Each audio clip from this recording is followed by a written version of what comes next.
자, 여러분들 이어서 보도록 하겠습니다. 아까 보니까 제가 필기한 내용 중에서 요 납부지연가산세, 국세는 납부지연가산세가 도입됐죠. 지방세는 납부불성실가산세.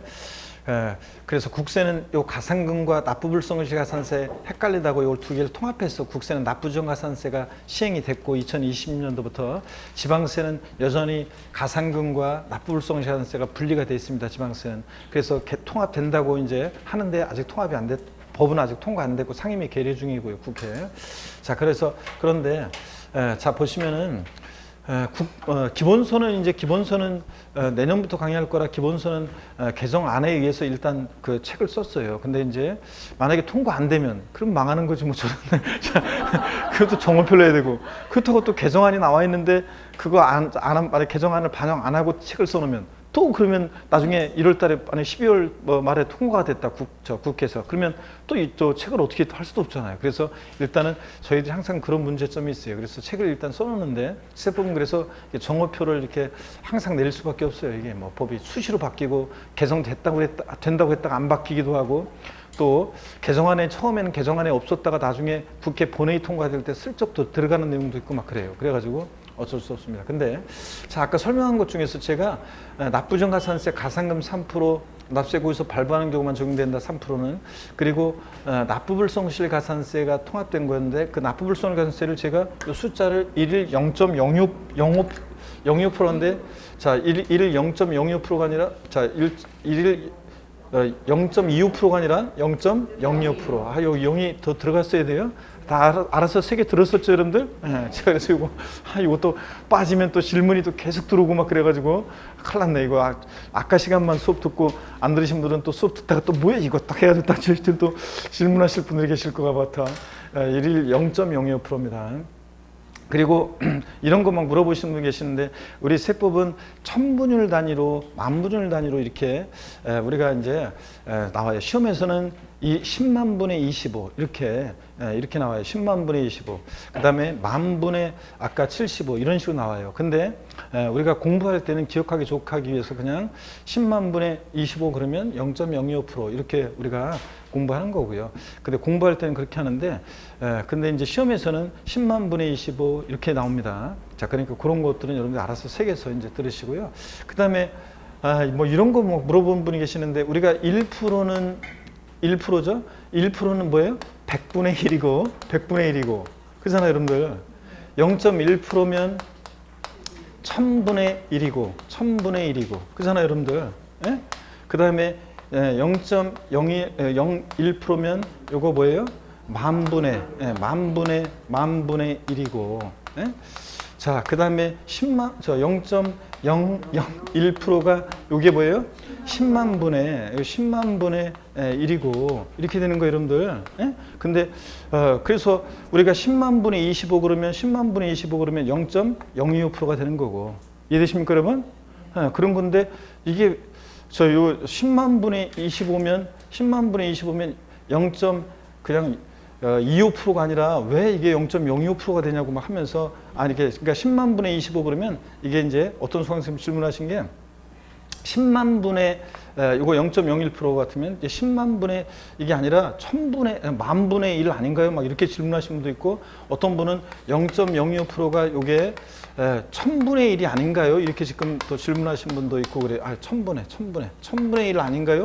이렇게 질문하시는 분도 계시는데 요걸 생각하시면 됩니다. 요거는 기초과정에서 이제 마지막입니다, 이제. 그래서 요거 자꾸, 요걸 계속 또 이것도 물어보는 분들 계셔가지고, 요거 이제 한번 딱 설명했습니다, 여러분들. 그래서, 요거는 막, 이해가 안 돼가지고 막 질문하시는 분들 계시는데, 뭐 괜찮습니다. 처음에는 뭐 사람마다 다 그래서 이렇게 된다는 거. 그러니까, 요것도 그렇고요. 자, 우리 납세의무 성립확정 소멸 중요하다고 그랬습니다. 여기 이제 2장은 또 중요합니다. 그래서 어떤 얘기인지 설명을 쭉 먼저 드리고요. 교재를 같이 보겠습니다. 먼저 보세요.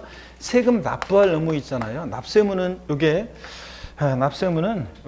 성립을 하고요. 세금 납부할 의무는 이게 성립을 하고 또 이게 확정이 되고요. 확정이 되고 또 소멸하는 과정을 거친다, 우리가 이렇게 얘기합니다. 그래서 납세의무는 성립, 확정, 소멸의 과정을 거친다 이렇게 얘기해요. 그럴 때 학자들이 얘기해요. 납세의무는 추상적으로 성립하고 구체적으로 확정이 된다 이렇게 얘기합니다. 그래서 납세의무는 학자들이 얘기하기를 추상적으로 성립하고 구체적으로 확정이 된다 이렇게 얘기합니다. 구체적으로 확정이 된다. 자, 그럼 이거 무슨 얘기냐?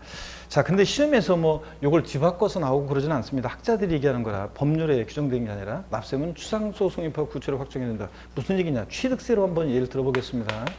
자, 취득세 같은 세금은요. 취득세 대상 물건을 취득하는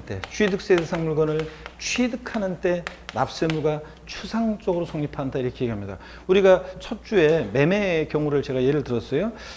제 동창 여동 스토리를 통해서 매매한다, 계약금 치르고 중도금 치르고 잔금 치르고 소유권 이전 등기하죠. 근데 등기 안 됐어도 잔금 치렀을 때 사실상 취득했다고 봐서 취득세 부과된다고 그랬잖아요. 그러면 자, 잔금 치렀을 때 사실상 취득했다고 보고 그 취득하는 때 그 취득자는 취득세 납부할 의무가 생겨요. 근데 취득세 납부할 의무가 생겼어요. 취득했으니까. 근데 왜 추상적이라고 하냐면 세금 계산 아직 안 했잖아요. 그래서 구체적으로는 얼마의 세금을 납부할지 모르죠. 그래서 취득한 때 그냥 취득자는 취득할 납부할 의무가 성립한다고 봅니다.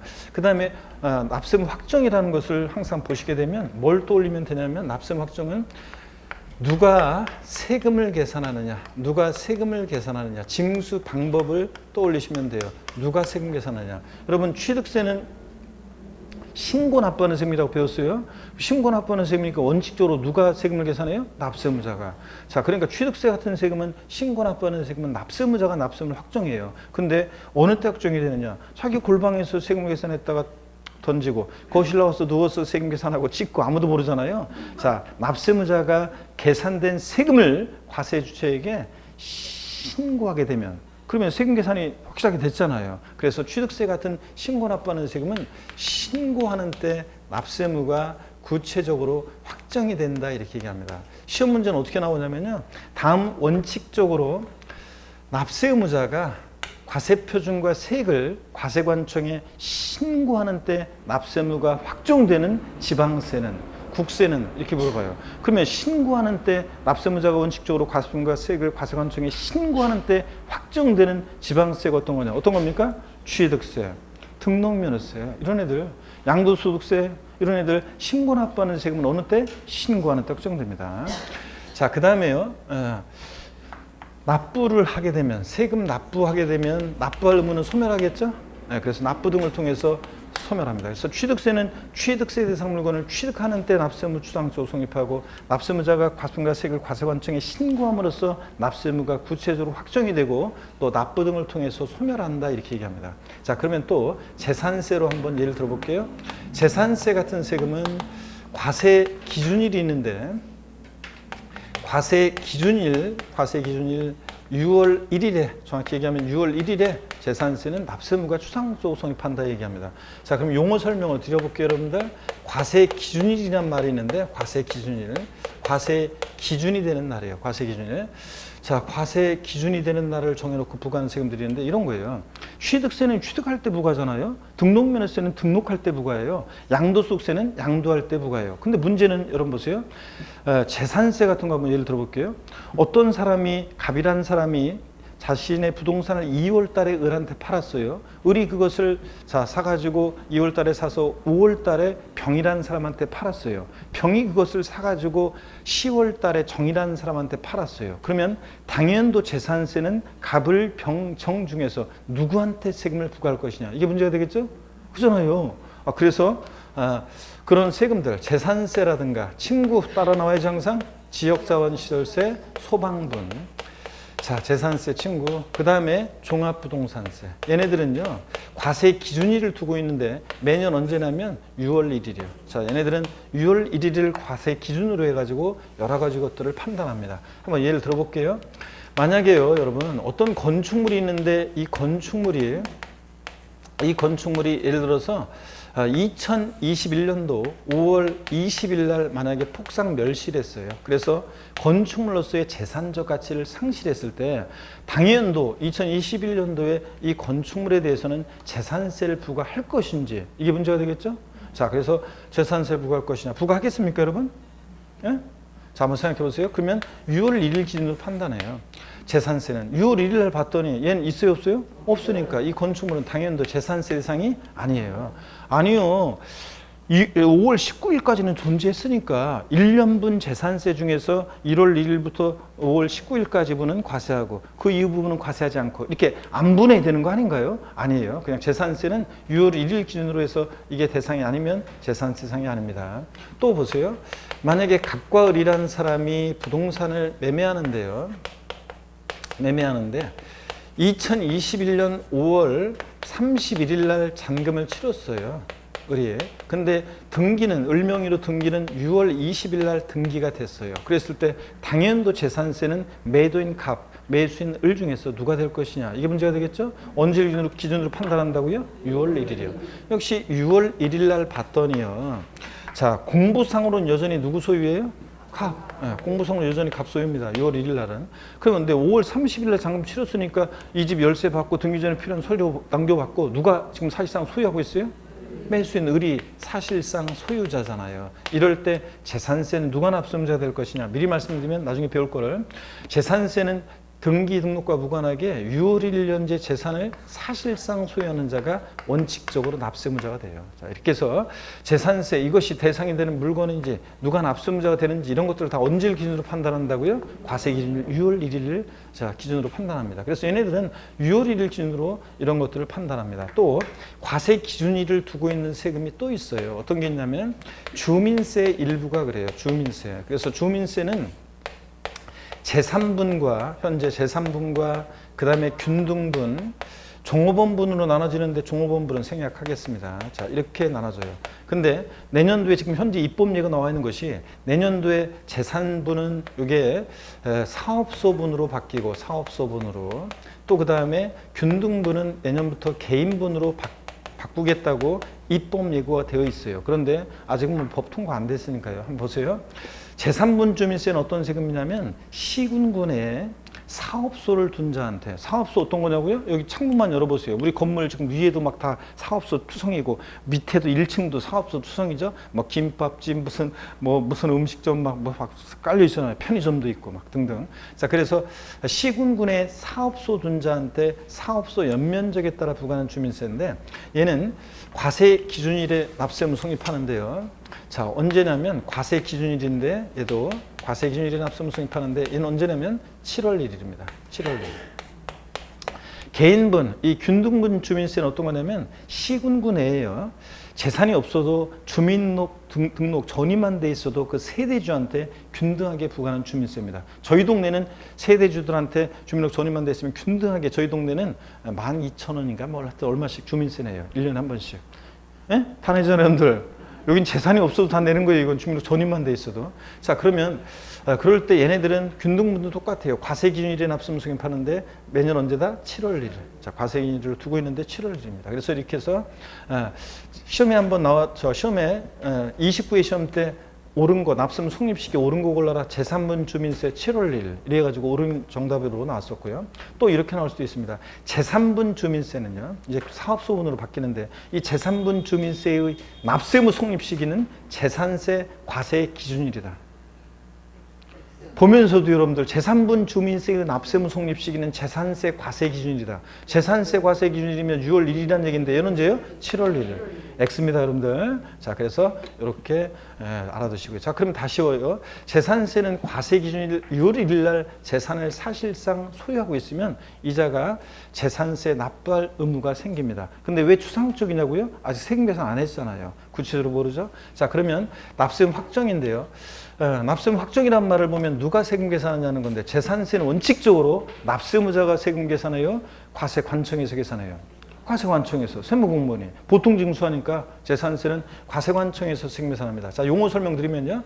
과세관청에서 우리가 세금 계산할 때 우리는 결정한다는 표현을 써요. 과세 주체가 세금 계산할 때 과세 주체가 과세분과세액을 결정하는 때 납세무가 구체적으로 확정이 된다 이렇게 합니다. 세금 계산이 됐으니까. 자, 그러면 시험 문제는 이거예요. 다음 중 원칙적으로 최근에 시험에 나왔던 게 다음 원칙적으로 과세관청에서 과세표준과 세액을 결정하는 때 납세무가 확정되는 지방세는 이렇게 물어봤어요. 자, 그럼 어떤 거예요? 최산세. 자, 그 다음에 친구 지역자원시설세, 소방분 이런 애들이 결정하는 때 확정됩니다. 국세에서 원칙적으로 결정하는 때 확정되는 국세가 어떤 거예요? 원칙적으로 결정하는 때 과세권자가 세금 계산하는 세금 어떤 거예요? 종합부동산세. 종합부동산세는 원칙은 정부가 과세하니까 결정하는 때 납세금 확정됩니다. 다만 납세무자가 신고 납부 선택하면 뭐 하는 때? 신고하는 때 납세무가 확정될 수도 있습니다, 여러분들. 자, 이런 얘기입니다. 자, 그 다음에 납부 등을 통해서 납세의무는 소멸하는 거고요. 그래서 각 세목별로 이 세금은 어느 때 납세의무 성립하느냐, 성립 시기가 법에 규정이 돼 있어요. 또 확정, 신고하는 때 확정되는 세금이 어떤 거고 결정하는 때 확정되는 세금이 어떤 거냐. 징수 방법만 알고 있으면 되잖아요. 신고하는 때 납세의무 확정되는 세금은 신고 납부 원칙으로 하는 세금들, 결정하는 때 원칙 확정되는 세금들은 보통 징수나 정부가 과세하는 세금들이 결정하는 때 확정됩니다. 자, 시험에서 소멸이 28회 때 나왔고 그 다음에 성립이 29회 시험 때 나왔어요. 30회, 30일이 안 나왔기 때문에 32회 시험은 이 성립확정 소멸에 관한 얘기들이 중요합니다. 자, 그러면 교재를 볼 건데 보기 전에 잠깐 요 앞에 저를 보세요, 여러분들. 제가 먼저 설명을 드리고 중요한 것들만, 그리고 교재를 같이 한번 보겠습니다. 납세의무 성립 시기 여기 보세요, 여러분들. 교재 이따 같이 또 볼게요. 먼저 취득세는 어느 때 납세의무가 수상적으로 성립하냐면 취득세 과세물건을 취득하는 때예요. 근데 시험에서는 이걸 어떻게 바꾸냐면요. 취득세 납세의무 성립 시기는 땡땡 취득세 대상 물건을 취득하고 60일이 경과하는 때. 그래요? 취득하고 60일이 경과하는 때가 아니라 어느 때? 취득하는 때입니다. 시험 문제라는 건 그런 거지 뭐 그냥 멀쩡히 있는 걸 갖다 틀리게 바꾸는 거죠. 그래서 취득하는 때입니다. 사족 들어가면 안 돼요. 등록에 대한 등록면허세는 재산권 등 그 밖의 권리를 등기 등록하는 때예요. 근데 시험에서 이걸 어떻게 바꾸느냐. 등록에 대한 등록면허세 납세의무 성립 시기는 재산권 등 그 밖의 권리를 등기한 후 또는 등록한 후 30일이 경과하는 때. 아니고 등기 등록하는 때입니다. 사족 들어가면 안 돼도. 재산세 과세 기준인데 매년 언제다? 6월 1일. 지역자원시설세요. 건축물과 선박에 대한 지역자원시설세. 자, 우리가 소방분이라고 하는데 소방분, 즉 건축물과 선박에 대한 이 소방분 지역자원시설세는 재산세 친구니까 똑같아요. 과세 기준일 언제? 6월 1일에 납세의무 성립하고. 특정 자원분과 시설분은 생략이고요. 주민세, 재산분 및 균등분, 이게 이제 사업소분으로 개인분으로 바뀔 예정인데 얘네들도 과세 기준일 납세의무 성립하는데 언제다? 7월 1일. 재산세들하고 다르다는 거 꼭 기억합니다. 그 다음에 종합부동산세는 재산세 과세 기준과 똑같아요. 언제요? 6월 1일. 다음 중 납세의무 성립 시기가 같은 것끼리 짝 져준 것을 골라라. 그러면 재산세, 소방분, 지역자원시설세, 종부세는 자 납세의무 성립 시기가 똑같습니다. 6월 1일로. 그 다음에 소득세 같은 세금들은 과세 기간이 끝나는 때라고 되어 있는데 이게 어떤 얘기인지 설명을 또 드리겠습니다. 여러분 여기 보세요. 우리가요. 소득세 같은 세금들은 보세요. 소득세 같은 세금들은 어느 때부터 어느 때까지 자연 개인의 소득에 부과할 것이냐. 법인세는 어느 때부터 어느 때까지 법인의 소득에 부과할 것이냐. 부가가치세는 어느 때부터 어느 때까지 사업자의 부가가치에 과세할 것이냐. 얘네들은요. 과세 기간이 있어요. 세금을 과세하는데 기간이 있고 그 기간을 단위로 과세합니다. 여러분 만약에 소득세요. 소득이 발생할 때마다 소득세 납세의무가 성립한다. 그래서 소득이 발생할 때마다 소득세를 신고하라고 한다. 그러면 저 같은 경우에 월요일부터 토요일까지 매일 강의하면서 매일 그냥 소득세 신고하다가 그냥 1년 다 보내겠네. 그죠, 여러분들? 그러니까 이런 세금들은 과세의 기간을 정해놓고 그 기간을 단위로 과세합니다. 그래야지 몰아서. 자, 그래서 자, 과세 기간이 있고 그 결론부터 말씀드리면 그 과세 기간이 끝나는 때 얘네들은 납세의무가 추상적으로 성립한다고 합니다. 무슨 얘기냐? 소득세, 과세기간 미리 말씀드리면 소득세는 매년 1월 1일부터 12월 31일까지를 과세기간으로 해요. 1월 1일부터 11월 30일까지. 그래서 1월 1일부터 쭉 해가지고 벌어들인 소득을 12월 31일 날 전부 다 합산해가지고 이때까지 소득에 대해서 소득세를 부과하는 겁니다. 11월 11일 빼빼로데이에는 소득세를 계산할 수 없습니다. 제가 빼빼로데이요? 빼빼로데이. 물을 안 갖고 왔구나. 빼빼로데이. 예전에 제가 강의 이제 2002년도 올림픽 월드컵 열릴 때 이제 이 업계에 이제 슬슬 준비해가지고 이제 2003년도부터 이제 강의를 시작했는데 제가 처음 강의할 때는 저 강의는 좀 많이 했던 것 같은데 그 아줌마들한테 인기는 아주 짱이었습니다. 그럼 내가 딱 쓰잖아요. 교단에 그러면 사람들이 강의는 어떻게 그냥 둘째 치고 아줌마들이 그냥 일단 얼굴에 광채가 난다는 둥 막 그랬었어요. 아 진짜 여러분들, 진짜 비웃고 그러는데 진짜 그랬어요 여러분들. 예전에 그랬단 말이지. 자, 솜 얼굴에 광채가 난다는 둥. 진짜 갑자기 그 반응을 보니까 리액션을 보니까 힘이 빠지네 진짜. 막 그랬었는데 그래서 빼빼로데이에 빼빼로가 마냥 막 쌓여가지고 제가 종이 가방 2개 들고 이렇게 안고 막 집에 가고 그랬었는데 지금 빼빼로가 없어요. 안 보겠습니다. 이 빼빼로데이에는 소득세를 계산할 수 없다. 왜 계산할 수 없냐고요? 그 이후에도 막 소득이 발생하잖아요. 그러니까 비로소 12월 31일이 돼야지만 소득세는 소득을 전부 다 합산할 수 있게 되고 소득을 전부 다 합산할 수 있게 되는 12월 31일 날 소득세는 납부할 의무가 추상적으로 성립한다 이렇게 얘기합니다. 근데 왜 추상적이냐고요? 아직 세금 계산 안 했잖아요. 그러니까 납부할 의무가 생긴 것 뿐이지 소득을 합산할 수 있게 되는 이때. 그래서 자 소득세는 과세기한이 끝나는 때 납세을 추상적으로 성립합니다. 근데 시험에서는 어떻게 바꾸냐고요? 소득세 납세의 성립 시기는 소득을 지급하는 때이다. 소득이 발생한 때이다. 소득을 얻은 때이다. 양도하는 때이다. 아무리 꼬셔도 막으면 안 되는데 분명히 있어요. 소득세는 과세기한이 끝나는 때입니다, 여러분. 됐습니다. 이렇게 해서 가장 중요한 세금들에 대한 납세의 성립 시기를 봤고요. 자, 우리가 교재 한번 보도록 하겠습니다. 보시면 432페이지입니다. 01번 납세의 성립 및 확정에서 1. 납세의 성립 시기. 본문 줄글 펴지 말고요. 제가 한번 읽어볼게요.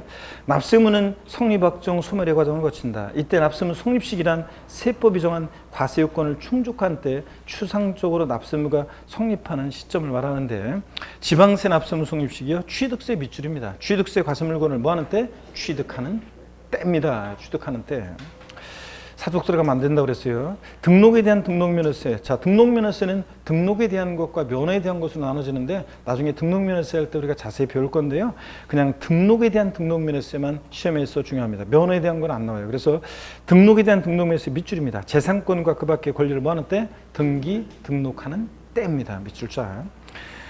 자, 얘도 사적 들어가면 안 됩니다. 재산세 밑줄입니다. 과세 기준인데 매년 언제다? 6월 1일. 예. 그 다음에 지방소비세는 줄 긋지 마세요. 얘는 어떤 세금이냐면 부가가치세, 국세인 부가가치세를 받잖아요. 받은 것의 일부를 지자체 수입으로 가져가는 건데 그때 지방세를 지방소비세라고 합니다. 부가가치세 꼽사리 껴서 받으니까 납세는 성립시기도 꼽사리 껴요. 자, 얘는 안 중요하고요.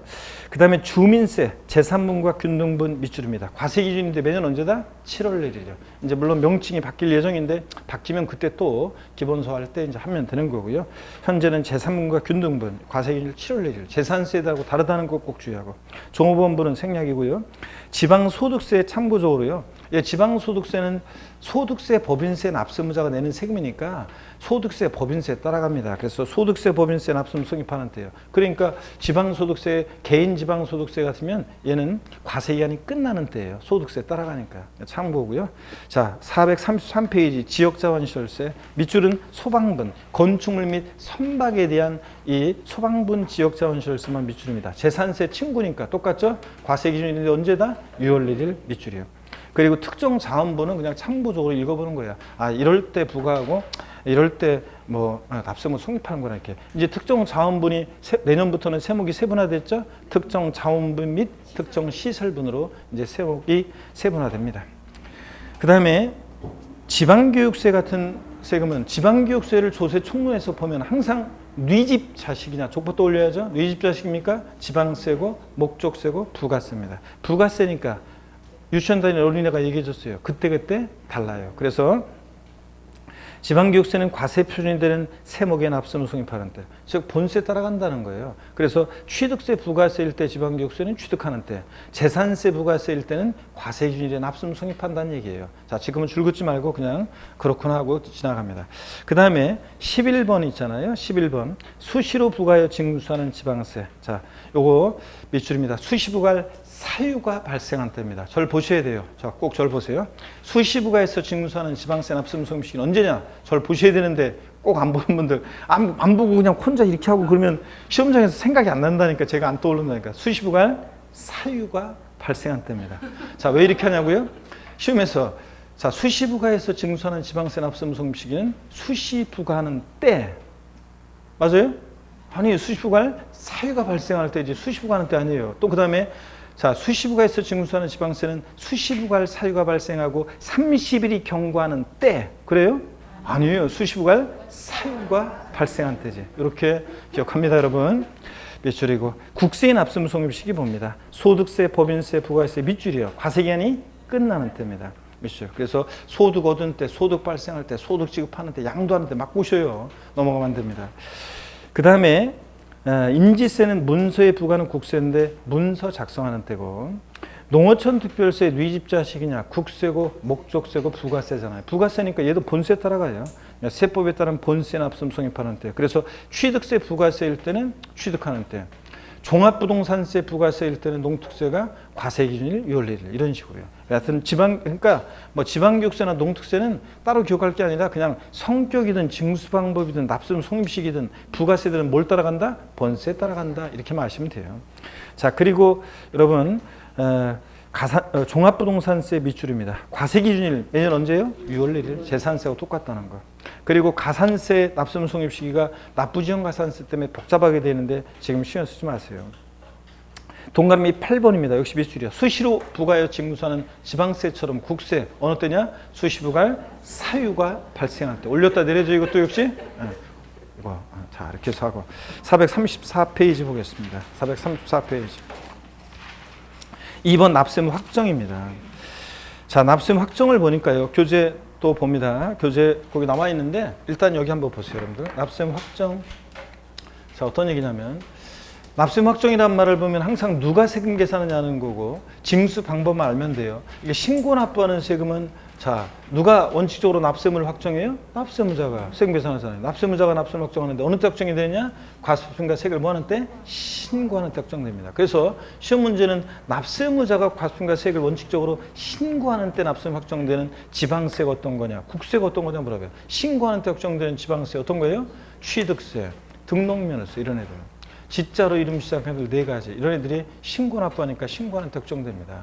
국세에서는 어떤 거예요? 양도소득세. 신고하는 때 확정됩니다. 원칙. 그 다음에 종부세도 신고 납부 선택하면 뭐 하는 때? 신고하는 때 확정됩니다. 여러분들. 이렇게 해서 이런 얘기들이요. 자, 그 다음에 또 보세요. 보통 징수하는 세금, 정부가 세는 세금은 누가 납세무를 확정하느냐? 과세 주체가. 어느 때 확정해요? 결정하는 때. 결정하는 때 확정되는 자, 과세관청에서 과세와 세금을 결정하는 때 확정되는 지방세 어떤 거냐? 어떤 거요? 재산세, 친구, 지역자원시설세, 소방분 이런 애들은. 뭐 부가세들은 그때그때 다르고요. 국세에서 딱 한 가지만 알고 있으면 돼요. 어떤 거? 종합부동산세. 원칙 뭐 하는 때? 결정하는 때 확정된다. 다만 종부세는 신고납부 선택하면 뭐 하는 때? 신고하는 때 납세무가 확정될 수 있다. 여기 교재 보겠습니다. 자, 그래서 납세무 확정 나와 있습니다. 추상적으로 성립한 납세무에 대해서 조세 채무의 금액을 납세무자나 과세권자가 구체적으로 확정하는 것을 말한다. 납세무 확정 방법에는 신고주의와 부가주의가 있다. 신고주의는 납세무 확정을 1차적으로 납세무자가 하고 부가주의는 과세권자 결정에 의해 납세무가 확정하는 제도이다.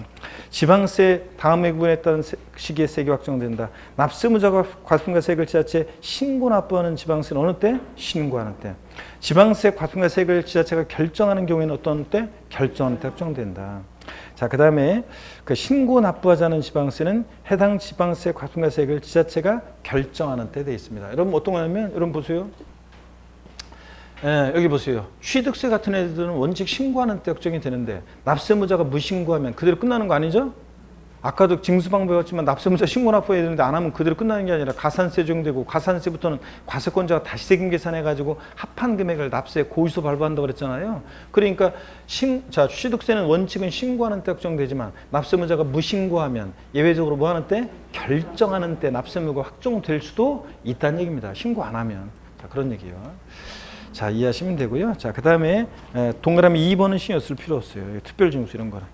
자, 그래서 이렇게 해서 우리가 성립 확정까지 봤습니다. 이제 납세무 소멸입니다. 자, 추상적으로 성립하고 구체적으로 확정된 납세무는 소멸하는 과정을 거치는데 이 소멸 사유 한번 보겠습니다. 납세무 소멸이요. 여기를 보세요, 여러분들. 소멸 사유 보시면 말뜻만 알면 돼요. 말뜻만 알면 되는데 납부요. 세금 납부하면 납세무는 어떻게 하냐? 소멸합니다. 납부는 하면. 그렇잖아요. 세금 내면 납세무 소멸하죠. 충당이 어떤 건지 소개해드리겠습니다. 충당은 이런 거예요. 자, 여러분. 제가 저희 부모님 댁 세금을 대신 내드리는데요. 효자들이죠, 여러분들? 예? 진짜 효자예요. 근데 효자인데 충당이 어떤 건지 한번 보겠습니다.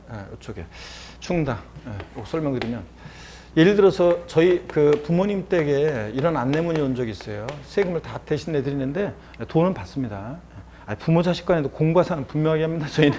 자, 그래가지고 무슨 제가 저희 아버지 살아계실 때 같으면 특히 저희 아버지는 저희 엄마는 음식점 가면은 뒤에 이렇게 저보고 저 돈을 막 주시고 그랬는데 저보고 돈을 주시는데 근데 네가 무슨 돈이냐 그러면서 돈을 슬쩍 모르게 이렇게 주시는데 아버지는 항상 예전에 살아계실 때 아버지는 작년까지만 해도 그 살아계실 때만 해도 아버지는 그냥 음식점 가면은 항상 먼저 다 드시다가 말고 일어나가지고 꼭 현금으로 이렇게 해야 되거든요. 나 밥 먹다 말고 일어나가지고 내가 또 카드 내면 꼭 카운터 보시는 분들이 현금을 받더라고 그래가지고 현금을 받으면 난 못 이기는 척하고 그냥 내가 내려고 했는데 그래서 다시 이렇게 하고 어디 모시고 갔다 오면 기름값하라고 봉투 이렇게 어디다 차에다 던져놓고 가시고 그랬는데 근데 그런 건 그런 거고요. 제가 잠깐 10,000원짜리가 없는데 엄마 10,000원만 그래가지고 내가 뭘 샀어요? 10,000원 반드시 줘야 됩니다. 빌린 거는 반드시. 그래서 주는 거하고 틀려요. 그런 거 반드시 줘야 되는데 제가 저희 부모님 댁에 안내문 이 지자체에서 날라온 적이 있는데 이런 안내문이 온 적이 있어요. 30원의 세금을 이번에 환급받을 게 있는데 이번에 낼 세금 중에서 30원만큼을 세금에 충당했다 이런 안내문을 받은 적이 있습니다. 자, 그럼 보세요. 환급금이요. 국세나 지방세 세금을요. 자, 더 냈거나 잘못 냈거나 이렇게 해가지고 돌려받을 금액이 있습니다. 환급 절차로 환급받고 또 내고 그럴 필요가 뭐 있어요. 자, 이번에 낼 세금과 그 다음에 돌려받을 거 하고 30원은 서로 상계 처리합니다. 그럼 상계 처리되어질 만큼 세금에 충당되어졌다고 하고 충당되어질 만큼 납세는 어떻게 하냐? 소멸합니다. 그래서 30원 뺀 나머지만 납부하면 되잖아요. 그죠, 여러분들? 그래서 말뜻만 알면 돼요. 충당은 납세면 소멸 사유다. 충당되어지는 만큼 납세면 어떻게 하냐? 소멸합니다. 그 다음에 부가 취소요. 여러분 민법에 배우잖아요. 자, 우리 우렁찬 양민 교수님한테 여러분이 배우잖아요. 자, 취소했다. 법률행위. 그럼 처음 법률행위한 때로 소급해서 효력이 샥 없어지잖아요. 세금 부과를 취소해 처음 부과했을 때로 소급해서 효력이 샥 소멸합니다. 그러니까 자, 부가 취소도 납세무 소멸사유입니다. 취소하면. 자, 조세 부과권의 제척기간 만료예요. 여러분, 제척기간이라는 게 뭐냐면 민법 총칙에서 배우지만 우리 세법에서는 국가나 지자체가 우리에게 세금을 부과할 수 있는 법정기간을 정해놨어요. 만약에 이 법정기간 안 정해놓으면 어떤 일이 생기냐고요? 아니, 서울시가, 노원구가요, 내가 30년 전에, 40년 전에 세금 안 낸 게 있대요. 그 당시에. 또는 그 당시에 내긴 냈는데 덜 냈대요. 그래서 지금 가산세 폭탄 안겨가지고 나보고 세금 내래요. 30년 전, 40년 전? 작년 일도 생각이 안 나는데, 자, 그래가지고 증거자료도 하나도 없을 거 아니에요. 그래서 법적 안정성을 위해서 국가나 자체가 우리에게 세금을 부과할 수 있는 법정기간을 정해놨고 그 법정기간에 만료하면 더 이상 세금 부과할 수 없도록 합니다. 이게 제척기간입니다. 또 조세 징수권 소멸시효 완성이요. 민법 총칙에서도 배우지만 소멸시효요. 자, 민법에서 유명한 법언이 있어요. 법언. 권리 위에 잠자는 자는 보호하지 않는다. 국가나 자체가 우리에게 세금을 부과할 수 있었음에도 불구하고요, 부과하지 않고 일정한 시간이 지났어요. 제가 예를 들어서 2012년도에 노원구청에 건축 허가를 받아서 건물을 준공했어요. 5월 달에. 그런데 그러면 6월 1일 기준으로 재산세 부과하니까 그 당시 나한테 재산세를 2012년도에 그 건물에 대해서 부과했어야 되는데, 자, 부과하지 않고 있다가 지금 2021년도에 와가지고 나보고 그 당시 2010년도에 그때 당해연도 재산세를 자기들이 부과를 못했대요. 그렇다고 나보고 지금 내래요. 아니, 그때 자기들이 부과했었어야 되는데 왜 부과 안 했냐 그랬더니 깜빡했대요. 그러면서 나보고 지금 내라고 하면 돼요, 안 돼요? 안 되죠. 권리 잠자는 자는 보호하지 않습니다. 그래서 소멸시 완성하면 더 이상 세금 부과할 수 없도록 합니다. 그래서 소멸 사유 5가지요. 납부, 충당, 부과권의 취소, 자, 제척기간 만료, 소멸시 완성은 소멸사유입니다. 근데 자, 소멸사유 아닌 것 보세요. 납세자의 사망이요. 자, 이렇게 얘기하는 분들이 계세요. 나나 죽으면 그냥 다 끝나지 뭘, 이렇게 얘기하는 분인데 안 끝나요, 여러분. 자, 세금 낼 게 있는데 피상소인이 세금 안 내고 돌아가시잖아요. 그러면 그 피상소인의 세금 납부하려면 누구한테로? 상속인에게로 승계돼서, 자, 상속인은 자기가 상속받은 재산 한도 내에서 세금 다 내야 돼요. 그래서 납세자 사망은 자, 소멸사유가 아닙니다. 죽었다고 모든 일이 해결되는 게 아니고요. 부가 철회예요. 자, 철회는 뭐냐면 고지서를 보냈는데 주소나 영업소가 불분명해요. 그래서 고지서 보냈던 것을 걷어들여요. 철회. 그랬다가 주소용업소 확인해 다시 보내요. 그러니까 철회는 소멸사유가 아닙니다. 취소와 구별합니다. 법인의 합병도 소멸사유가 아닌데요. A법인이 세금 낼 게 있는데 B법인하고 합병했다고 A법인의 세금 납부하는 거 없어진다. 뭐야, 그럼 다 그렇게 하겠죠, 여러분들? 그렇기 때문에 법인의 합병도 소멸사유가 아닙니다. 이렇게 해서 소멸사유 5가지 완인, 납세자 사망, 부가 철회, 법인 합병 이런 것과 구별합니다. 28회 시험 때 나왔어요. 소멸사유가 옛날부터 강의하면서 이거 한 번쯤 소멸사유인 거 아닌 거 물어볼 것 같은데 했는데 28회 시험 때 한 번 나왔어요. 다음 중 박스에다 집어넣고 이런 것들 섞어놓고 납세무 소멸사유인 거 골라라 나온 적이 있습니다. 또 똑같이는 안 나오겠지만 독립화 문제로는 종합문제 속에서 지문한 줄 대비해서 소멸사유와 아닌 거 구별합니다. 교재 보겠습니다, 여러분. 434페이지입니다. 434페이지. 자, 성립 확정된 납세의무는 납부 충당 등의 원인으로 소멸한다. 소멸 사유요. 제목만 알면 되는 거예요. 내용에 줄긋지 않으셔도 돼요. 일단은 납부요. 제목만 하시면 되는데 납세의무자 가로 생략하고 그 줄 끝에 가 세금을 국가나 자체에 납부함에 따라 소멸한다. 금전 납부가 원칙이지만 예외적으로 법령이 정하는 세목의 경우 물납도 인정하고요. 충당이요. 납세의무자가 환급받을 세액을 납세의무자가 납부할 다른 세액과 상기함에 따라 소멸합니다. 그래서 충당되질 만큼 납세의무 소멸하고 부가 취소요. 유효하게 성립한 부가 처분에 대해서 그 성립에 하자가 있음을 이유로 당초 부가 시점으로 소급해서 그죠? 그 처분의 효력을 상실시킴에 따라 소멸한다. 제목만 하시면 됩니다. 435페이지 제척기간 만료. 제척기간이란 법률관계의 안정성을 위하여 법에 정하는 권리의 존속기간인데요. 즉 일정한 권리에 대해서 그 권리를 행사할 수 있는 법정기간이므로 제척기간이 경과하면 당의 권리가 어떻게 한다? 소멸합니다. 자, 국세 제척기간 나와 있는데요. 맛배기로 한번 소개해 드릴게요. 양도소득세 같은 대부분의 국세는요.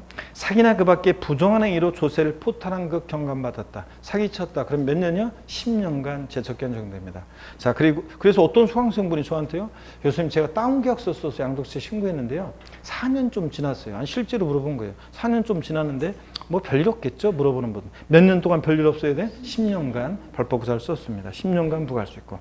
또 법정 신고기한까지 신고서를 제출하지 아니했다. 무신고는 몇 년이요? 7년이요. 그 밖의 경우 5년. 그래서 10년, 7년, 5년. 저를 보세요. 나중에 이제 이거 외울 건데 어떻게 안 외우고는 못 배겨요. 다 외우게 저절로 외워지게 돼 있어요. 그래서 양도소득세 같은 일반 국세 제소 기간은 리듬 타면서 10년, 7년, 5년, 사기쳤다 10년, 무신고 7년, 기타 5년 이렇게 해서 리듬 타면서 외웁니다. 10년, 7년, 5년 이렇게요.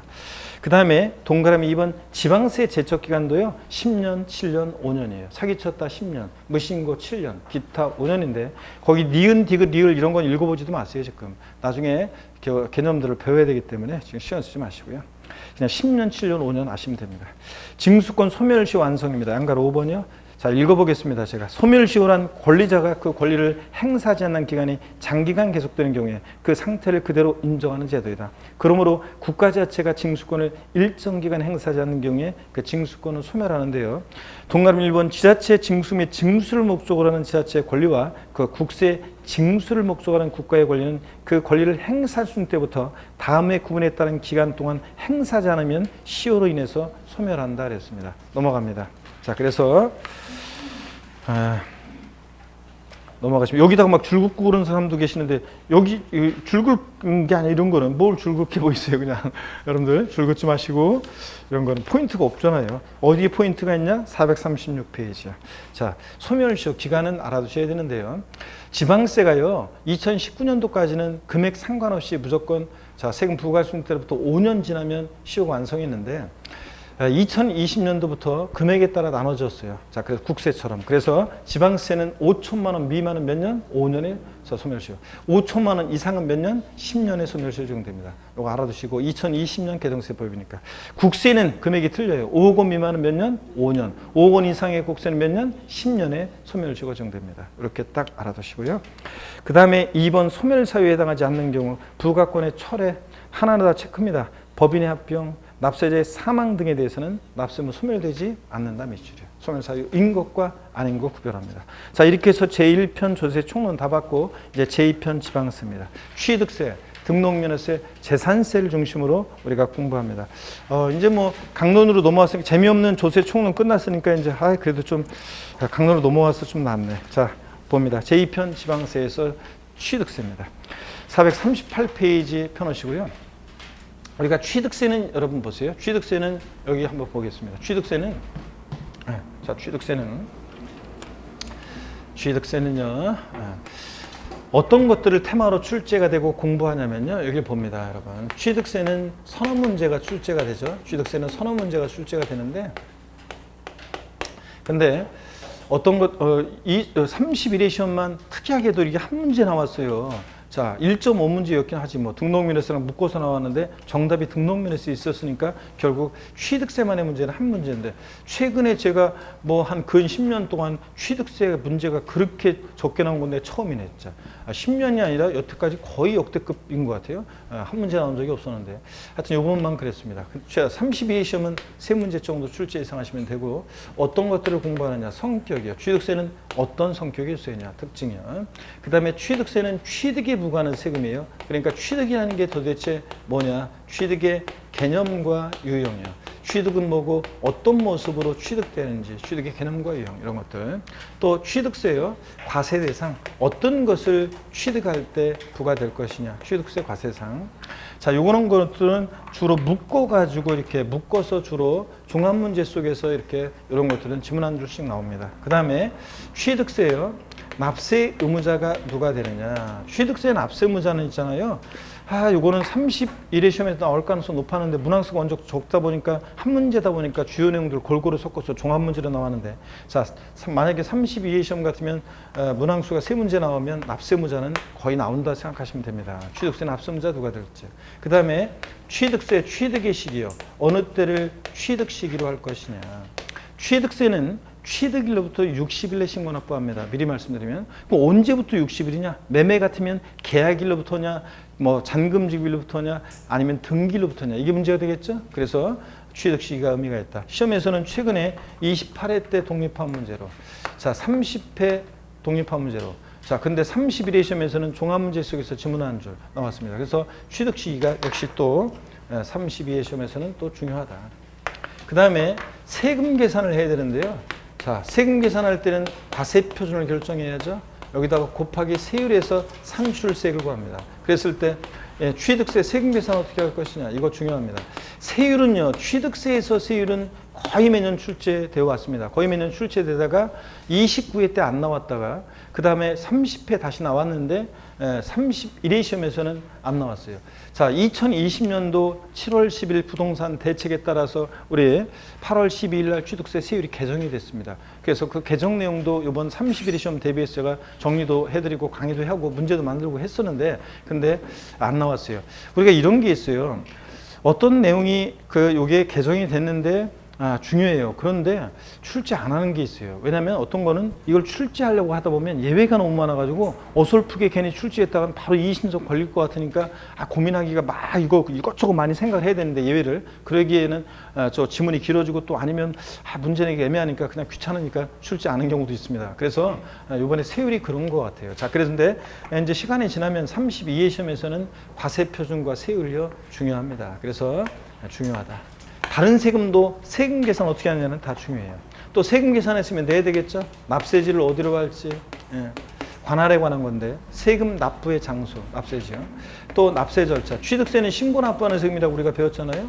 언제까지 신고 납부할 것인지, 또 그 신고 납부를 불성실하면 어떤 제재를 받게 되는지 등등, 이 납세 절차도 이번 취득세가 1.5문제 나오면서 납세 절차를 집중적으로 물어봤는데 지문에 나왔는데 역시 또 중요합니다. 납세 절차는 항상 중요하고요. 그 다음에 어떤 경우에 비과세 되느냐. 여기 보세요, 여러분들. 안일비자예요.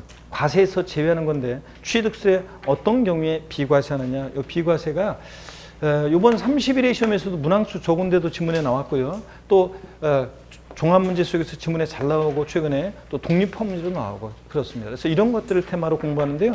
여러분 앞으로 공부는 이거예요. 여러분 앞으로 공부는 다른 세금들도 부동산 세금들을 어떤 걸 공부하느냐. 이 세금은 어떤 성격의 조세고, 이 세금은 어떤 것을 대상으로 해서 부과되고, 이 세금은 누가 납부할 의무자가 되고, 세금 계산 어떻게 할 것이냐, 과표 어떻게 일정되고 몇 프로 세정되는지, 계산된 세금을 어디다 납부하고, 이 세금은 어떻게 징수가 되는지, 이 세금은 어떤 경우에 비과세되느냐, 이걸 공부해요. 다시요, 우리가 다른 세금들도 어떤 걸 공부하느냐, 이 세금은 어떤 성격의 세고, 어떤 것을 과세 대상으로 하고, 이 세금은 누가 납부할 의무자가 되고, 세금 계산 어떻게 하고, 계산된 세금 어디다 납부하고, 이 세금은 어떻게 징수가 되고, 어떤 경우에 비과세 되느냐, 이걸 이제 우리가 공부하게 됩니다. 자, 이번 기초인문 과정에서는 이런 것들에 대한 대략적인 어떤 구조를, 세목들의 구조를, 전체적인 구조를 보면서 용어 설명을 주로 계속하면서 이제 드릴 거예요. 용어 설명 드릴 거고요. 그 다음에 특징, 성격도 기초인문 과정에서는 자세히 소개합니다. 나중에는 이제 성격 같은 것은 강의할 때 소개하지 않아요. 근데 그냥 지나갑니다. 근데 기초인문 과정에서는 성격, 특징 자세히 설명해 드리고 용어 설명도 드릴 겁니다. 잠시 여러분 쉬었다가 438페이지 취득세 개요 및 취득의 유형을 소개해 드리겠습니다. 잠깐 쉬겠습니다.